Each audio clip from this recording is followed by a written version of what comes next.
Okay, so when you hear the word cult, what do you picture? I'm guessing it's probably something like, desert communes, maybe some flower crowns. But that whole image, it's completely out of date.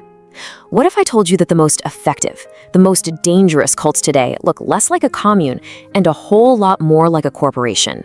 Yeah, we're not talking about fringe groups anymore. These organizations have HR departments, they've got massive legal teams and incredibly complex offshore bank accounts. And they don't recruit with pamphlets on the street, no. They recruit you with promises. Promises of optimization, of elite status.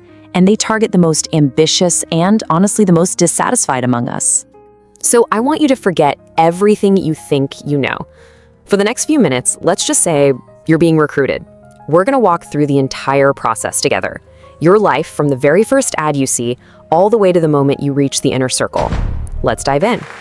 It all starts right here, with a promise. But it's not a promise of salvation, not in a religious sense. It's a promise of success.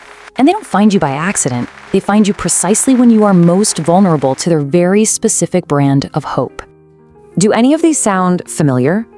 I mean, these are the universal anxieties of modern life, right?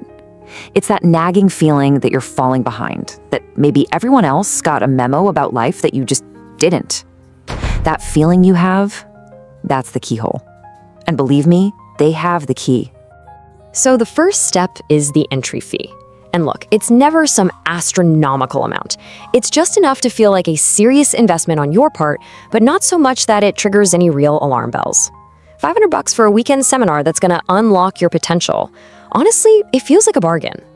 And at that seminar, you experience something called the love bomb. For the first time, maybe in your whole life, a room full of charismatic, successful people are looking you right in the eye and telling you that you are special, that you have all this untapped potential. And that rush, that feeling of finally being seen, it's absolutely intoxicating. All right, so you've had a taste and now you want more. Of course you do. This is where the real journey begins. The organization presents this very clear, very structured path forward. It basically turns your personal development into a career ladder. The whole process is gamified, You can see this clear path to ascension with 4 distinct ranks, and each one comes with more knowledge, more status, more promises. Your journey suddenly has a map. So congratulations, you're officially a seeker. At this stage, you're still basically a customer. You're paying for courses, for workshops, for one-on-one sessions, and you are just showered with attention and validation from your instructors who, well, they feel like your new best friends. Now, the main tool they're using on you at this stage is something called milieu control. They'll start telling you that your skeptical friends, your family, they just don't understand your new path. See, they're not isolating you, oh no, they're just protecting your energy. And slowly, your entire world begins to shrink, with the group right at the center of it.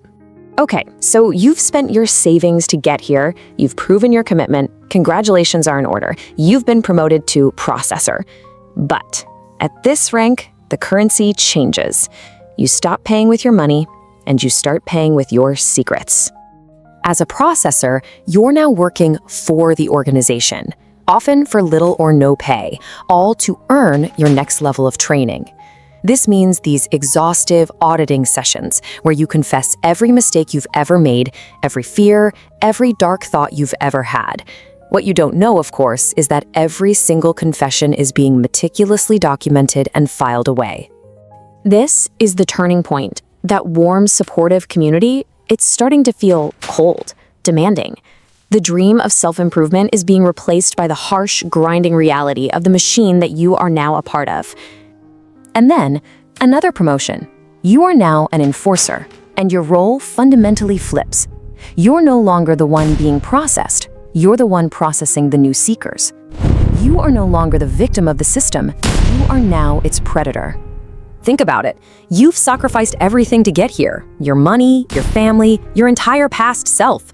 So when you see a new recruit starting to have doubts, you have to crush them. You have to. Because if they walk away, it suggests that your entire sacrifice was for nothing, and you just can't afford to be wrong. After years of work, of enforcing the rules, of proving your loyalty beyond any doubt, you finally make it. You get the invitation. You're now in the inner circle. The final curtain is pulled back, and they show you the truth. There is no higher spiritual truth. There never was. It was all just a front for a brilliantly designed tax evasion and money laundering scheme. You see the real books. You're given a compound, a fleet of cars, and a staff of lower-ranking members to serve you. You're not just a believer anymore. You're fully complicit. You have everything you ever thought you wanted. Wealth, power, status. You're at the very top. But you find out you traded your empathy for an offshore account. You traded your soul for a key to a kingdom that was built on an empire of lies. So you have it all. Why does it feel so much like a prison? Let's break down the mechanics of this trap. Because even after knowing the whole ugly truth, walking away is, well, it's almost impossible. The first bar of your cage is a really simple psychological principle, the sunk cost fallacy. You've invested 15 years and millions of dollars of your life. To leave now would be to admit that your entire adult life was a complete waste. And that's before we even get to the blackmail. On the surface, it looks like you have untouchable power. But the reality? You are completely and utterly alone, surrounded by people you can't trust for a second. You're held in place by a file cabinet detailing every single secret you've ever confessed. And you're haunted by the person you used to be. Here's the final tragedy, and it's the simplest one.